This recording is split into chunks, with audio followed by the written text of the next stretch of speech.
Lena's breath hitched, a familiar, unwelcome guest tightening her chest as she stared at the presentation slide, the bold headline mocking her with its assumed certainty. The clock on her laptop, a stark digital red, ticked closer to 9 a.m., the start of the quarterly strategy review. Her palms were already slick, the crisp edges of her notes beginning to soften under the clammy pressure. She'd rehearsed this presentation a dozen times, murmuring statistics to her reflection, pacing her tiny living room until the floorboards creaked in protest. Yet the words felt fragile, ready to shatter under the slightest scrutiny, and her conviction, a thin veneer, threatened to crack before she even opened her mouth. Every slide, every data point, every projected outcome felt less like an achievement and more like an open invitation for critique, a potential landmine she had painstakingly laid for herself. She worried about the silence, the uncomfortable gaps that always seemed to stretch into eternity, demanding she fill them with explanations, with justifications, with anything to break the palpable tension. What if she paused too long? What if her voice wavered? What if her carefully constructed arguments dissolved into a hesitant mumble? She could already feel the judging eyes, imagining the dismissive glances, the subtle shifts of posture that signaled boredom, or worse, outright disbelief. Her phone buzzed, a sharp jolt that made her jump. It was Mark, her colleague, a man whose quiet self-assurance often made Lena feel like a hummingbird trapped in a hurricane. He simply said, "Running 5 minutes late. Go ahead and get set up." 5 minutes. 5 extra minutes of waiting, of the meeting room door looming, of her internal monologue accelerating from a murmur to a shout. She hurried down the corridor, her sensible heels clicking too loudly, a self-conscious rhythm echoing her internal urgency. When she pushed open the heavy oak door, the room was already half full. Mr. Henderson, the VP of Operations, was already there, leaning back in his chair, a faint, almost imperceptible frown etched between his brows as he scrolled through something on his tablet. Lena's stomach plummeted. Henderson was known for his incisive questions, his ability to cut through fluff with surgical precision. She managed a strained smile, her voice a little higher than usual as she greeted everyone, rushing to plug in her laptop, fumbling with the HDMI cable that seemed suddenly determined to resist her. Her heart thumped a frantic drum against her ribs. She needed to be calm. She had to be calm. But the words, "You're wrong," echoed in her mind, a phantom accusation from a previous, similarly tense encounter, and a wave of defensiveness, sharp and hot, washed over her. When Mark finally arrived, settling into his chair with a casual nod, Lena was already on her second slide, her voice a little too fast, her gestures a little too emphatic. She could feel the heat rising in her cheeks, her carefully rehearsed cadence dissolving into a rapid-fire delivery. She launched into the rationale behind her proposed strategy, not just stating her choice, but layering it with explanations, preemptively addressing every possible objection, even the ones no one had raised yet. "I chose this particular vendor," she heard herself say, "because I just thought maybe, given the current market volatility, it seemed like the most prudent option, even though others might consider a different approach. But I weighed the risks and benefits, and honestly, the data really pointed to this, so..." She trailed off, realizing she was rambling, her eyes darting around the table, seeking a nod, a sign of affirmation, anything to quell the rising tide of self-doubt. Mr. Henderson shifted, his gaze momentarily flicking away from her, and Lena immediately interpreted it as disinterest, or worse, disapproval. She gripped the clicker tighter, her thumb hovering over the next slide. She should have simplified. She should have just stated the decision and moved on. But the need for validation was a constant, gnawing hunger. Suddenly, a voice cut across her anxious monologue. "Lena, I see your projections are quite ambitious for Q3. Have you considered the potential for a steeper drop-off in customer acquisition given the latest industry reports?" It was Sarah from marketing, her tone polite but firm. Lena's immediate reaction was a surge of heat, a burning need to justify, to defend. Her face flushed. "Well, Sarah, I did consider that, extensively, actually," she began, her voice rising slightly. "And the models I ran incorporated a number of variables, adjusting for the potential decline. And what you'll see on slide 8," she almost interrupted herself, catching the words before they spilled out, "is a scenario analysis that demonstrates even in a worst case, the numbers are still robust." She felt a prickle of annoyance. Why did Sarah always have to be so direct? It felt like an attack, a personal challenge to her competence, even though intellectually she knew it was just a question. She fought the urge to launch into a detailed, exhaustive explanation of every single variable in her model, every single report she had cross-referenced. Her mind raced, pulling up obscure facts, half-remembered articles, anything to prove she was right, that her choices were sound, that she hadn't missed anything. She needed to set the record straight, immediately, before any misunderstanding took root. She needed everyone to know the depth of her research, the hours she'd poured into this. Her worth, she felt, depended on it. Later, during the discussion phase, as others weighed in, offering alternative perspectives, Lena found herself unconsciously mirroring the more animated speakers. When Michael from finance spoke with a slightly raised voice, his gestures becoming more expansive as he passionately argued for a more conservative approach, Lena felt her own voice rising, her own gestures becoming more emphatic, as if to match his energy, to ensure her points weren't lost in the growing clamor. She didn't mean to react so strongly, but the tension in the room, the slight escalation of voices, felt infectious. She struggled to keep her own composure, feeling herself absorbing the collective agitation, reflecting it back. Her thoughts raced, an internal scramble to find the perfect rebuttal, the cleverest counterargument, the ultimate piece of data that would silence all dissent and prove her superiority. She found herself subconsciously checking how many times her name was mentioned, how much airtime she was getting compared to others. It was a subtle, almost imperceptible competition, but her insecurity drove her to participate, to ensure her voice, her ideas, her presence were not overlooked. She noticed Mark beside her, calm and unruffled, listening intently, occasionally nodding slowly, his posture relaxed, his movements deliberate.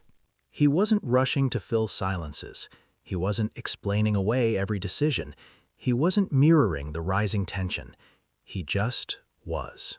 And in that moment, as Lena felt her own pulse quicken and her throat tighten with unsaid arguments, she wished more than anything that she could simply exist.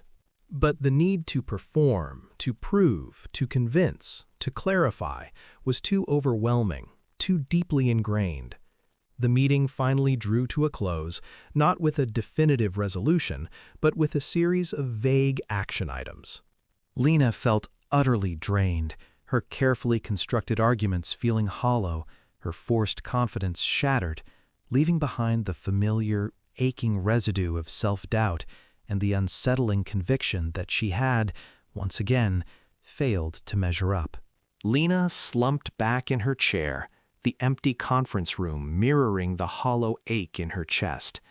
The echoes of her own too loud, too fast arguments seemed to bounce off the walls, a cruel soundtrack to her failure. Each word she'd uttered, each grand gesture she'd attempted, now felt like a desperate plea for approval, not a statement of conviction.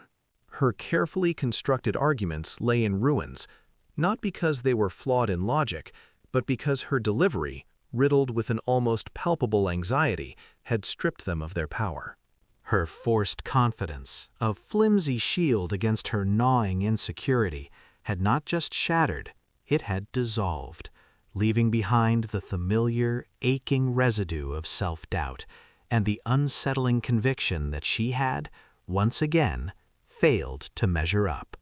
The stack of meticulously prepared notes on the table seemed to mock her, silent witnesses to her public unraveling. She felt a sting behind her eyes, the familiar precursor to tears, and quickly blinked it away, refusing to grant this defeat even that small, private indulgence. Just then, a soft click of the door broke the heavy silence. Lena looked up, her heart lurching. It was Mr. Kaito, one of the senior advisors, a man renowned for his astute observations and an almost preternatural calm. He walked into the room, his movements unhurried, his steps light, almost soundless on the plush carpet. He didn't rush to her, didn't immediately offer words of comfort or assessment. Instead, he simply moved to the head of the table, picked up a stray pen, and aligned it meticulously with the edge of a coaster. His actions were deliberate, unforced, a stark contrast to Lena's own frantic energy from moments before. The silence that settled between them wasn't awkward, it was simply present.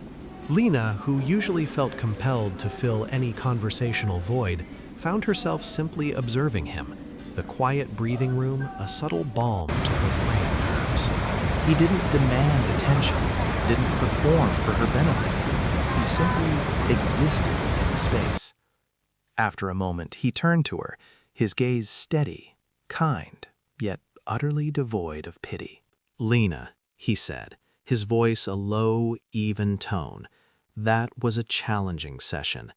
He didn't add, "for you," or "but you tried hard." He just stated a fact, leaving room for her own interpretation.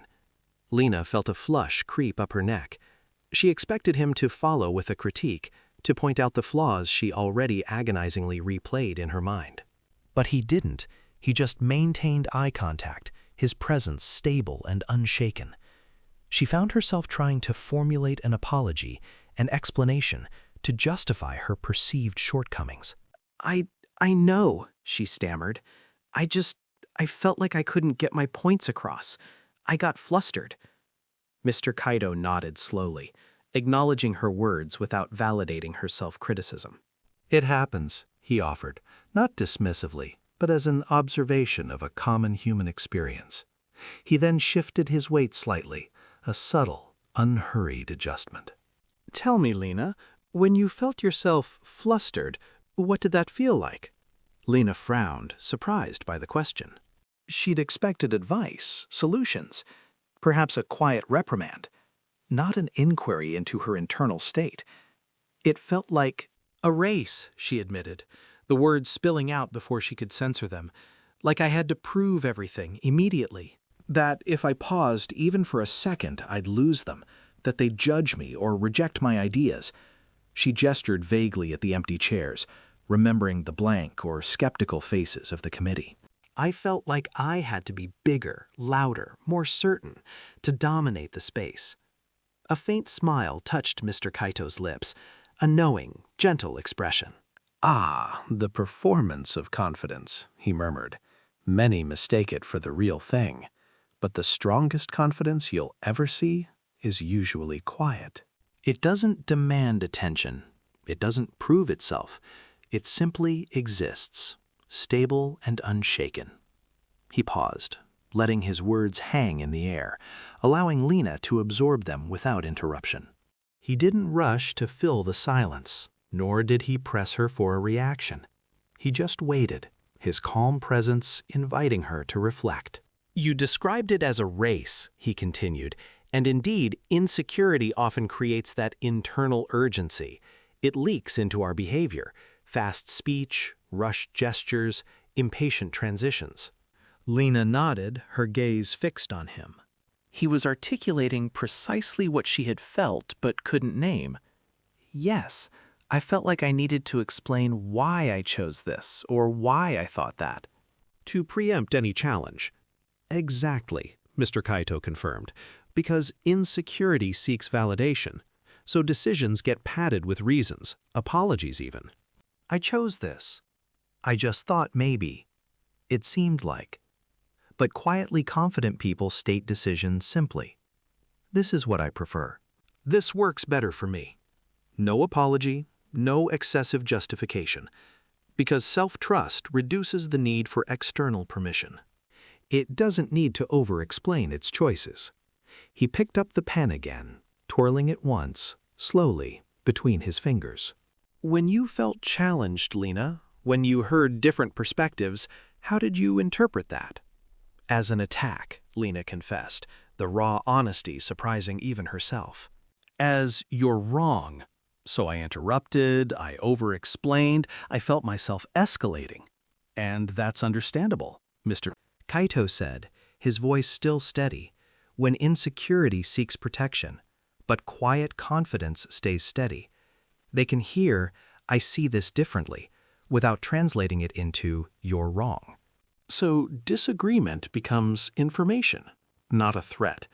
It's not about being right, it's about understanding and moving forward. And that requires a different tempo, doesn't it? He glanced at the clock on the wall, but his movement was not rushed, just an acknowledgement of time. Not slow, but unhurried, because they're not chasing approval in real time. He then stood up and walked to the window, his back to her for a moment. Lena watched him, noticing the deliberate way he moved, the absence of any fidgeting. He seemed entirely comfortable in his own skin, entirely present in the moment, without needing to perform. It was a revelation. And what about being misunderstood? He asked, still looking out the window, his voice carrying easily.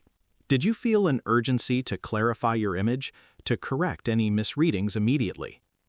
Absolutely, Lena replied, thinking of how she'd cut off a committee member to re-explain a chart she felt they'd misinterpreted. I felt I had to set the record straight right then, or my credibility would be gone. Mr. Kaito turned back, a subtle, almost imperceptible smile. Many people do. But quiet confidence tolerates temporary ambiguity.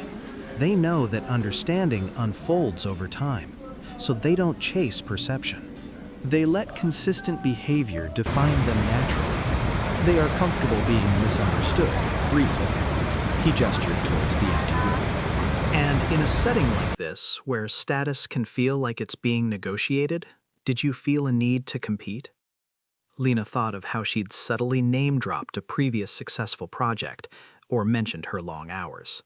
I suppose I was trying to show I knew more, or was busier, more connected, to prove my worth, which is a very natural response, he acknowledged, when one feels their worth needs to be negotiated socially.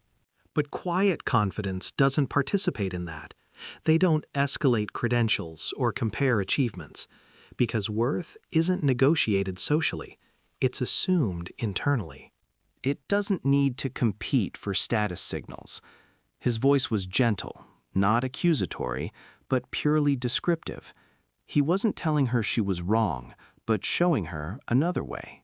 He walked back to the table, his movements still measured, and leaned against it, facing her. And finally, Lena, when the discussion got heated, when voices were raised or tension rose, how did you find yourself reacting? Lena remembered the rising pitch of her own voice, the tension coiling in her stomach. I matched it, she admitted, shame creeping in. I got louder, more insistent. I felt myself absorbing the projection, reacting instead of something else. Instead of responding, Mr. Kaito finished for her, kindly. Emotional escalation spreads fast. Raised voice invites raised voice. Tension invites tension. But quiet confidence holds baseline. They don't mirror agitation. They don't absorb projection. They respond instead of react. And that stability often resets the entire interaction. It's a presence, Lena, a steady presence, not loud. He straightened up, his eyes holding hers. Lena felt something shift inside her. The knot of tension in her chest hadn't vanished entirely, but it had loosened. The suffocating feeling of failure was still there, but now a glimmer of understanding began to pierce through it. She hadn't failed because her ideas were bad or because she was inherently inadequate. She had failed because she was trying to project an idea of confidence that was fundamentally fragile, one that was built on external validation and performance, rather than internal conviction. She had been chasing approval rather than embodying her own truth. So, Mr. Kaito concluded, his voice soft but resonant, If you meet someone who doesn't rush, doesn't defend unnecessarily, and doesn't compete for validation, you're likely seeing confidence in its most stable form. The kind that doesn't need to be seen to exist. He gave her another small, encouraging nod. You have valuable insights, Lena. Perhaps the next step isn't to try harder to be confident, but to explore what that looks like when it's truly yours, from the inside out. With that, he turned, and with the same unhurried pace, walked out of the room, leaving Lena alone once more. But this time, the silence wasn't heavy with accusation. It was filled with a nascent sense of possibility. Lena sat for a long time, not replaying her mistakes, but replaying Mr. Kaido's words. His calm pacing, his clear boundaries, his steady presence. She thought about how he hadn't rushed to fill the silence, how he'd accepted her confession without defensiveness, how he moved and spoke without hurry. He hadn't over-explained his own insights, was comfortable with her initial confusion, hadn't competed with her perceived failure by asserting his own superiority, and had remained utterly regulated in the face of her internal agitation. She saw it all now, unfolding like a quiet revelation. The shame and self-doubt, while not entirely gone, had been significantly diluted by a new understanding. The open loop of her failure to measure up wasn't closed by a sudden miraculous success, but by the quiet realization that the yardstick she'd been using was flawed. She hadn't failed to measure up. She'd been trying to measure up to the wrong thing, in the wrong way. True confidence wasn't a performance to be staged, but a quiet, internal state of being. And for the first time, Lena felt a quiet stirring within herself, not of forced bravado, but of a deep, calm strength, the kind that didn't need to be seen to exist. She stood up, gathered her notes, no longer feeling their weight as an indictment, but as a record of a journey, just beginning.